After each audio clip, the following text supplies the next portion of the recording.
আজকের রেসিপি বন্ধুরা, কষা কষা নিরামিষ আলুর দম। মশলাটা রেডি করে রেখেছি, আর ফোড়নে দেবো দেখুন এইগুলো: টমেটো, কাঁচা লঙ্কা, মগজ বাটা আর কাজু, জিরে সব পেস্ট করে নেবো। তারপরে আলুর দমের রেসিপিটা কীভাবে বানাচ্ছি দেখাবো। হয়ে গেছে, চিনিটা গরম হচ্ছে, হিং জলটা দিয়ে দেওয়া হলো, ফোড়নটা দিয়ে দেওয়া হচ্ছে, আলুগুলো একে একে দিয়ে দেবো। আলুটা ভালো করে ভেজে নেবো তেলের ওপরে।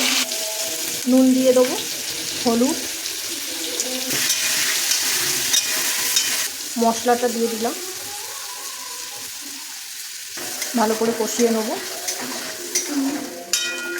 কালারটা কি ভালো এসেছে দেখেছেন? কাশ্মীরি লঙ্কার গুঁড়ো একটু দিয়ে দেবো। পরিমাণ মতো জল দিয়ে এবার আলুটাকে সেদ্ধ করতে দেবো। আর একটু সামান্য টমেটো সস দেবো। হওয়া পর্যন্ত অপেক্ষা করুন, ফাইনালি লুকটা দেখাচ্ছি আপনাদের। দেখুন আলুর দমটা রেডি, এবার ঢেলে নেব। নামানোর পর গরম মশলা গুঁড়ো, সামান্য ঘি আর কিশমিশ দিয়ে ভালো করে দেখুন আলুর দমের ফাইনাল লুকটা এইরকম এসেছে। আপনারা করবেন কিন্তু বন্ধুরা, নিরামিষ আলুর দম খুবই সুস্বাদু খেতে হবে।